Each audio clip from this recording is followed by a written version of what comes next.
Today, I'll show you how to create an impact reveal animation in CapCut PC. This effect is perfect for adding a strong, energetic entrance to your video clips, making them feel more dynamic and engaging.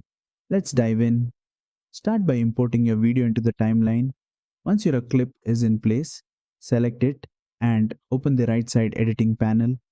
From here, navigate to the animation tab.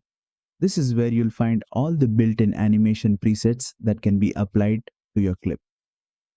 Since we want to create an impact reveal, go to the In section, which controls how the animation starts. Scroll through the options and look for the pulse effect. Click on it, and you'll instantly see your clip gain a strong pulsing effect, making the entrance feel more powerful. Now, let's fine-tune it. You'll see a duration slider.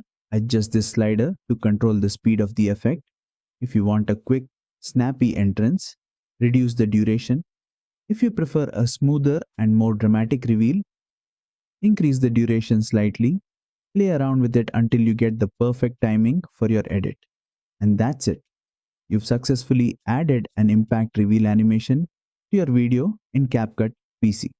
This effect works great for any scene where you want to grab attention instantly. If you found this tutorial helpful, don't forget to like, share, and subscribe for more CapCut editing tips.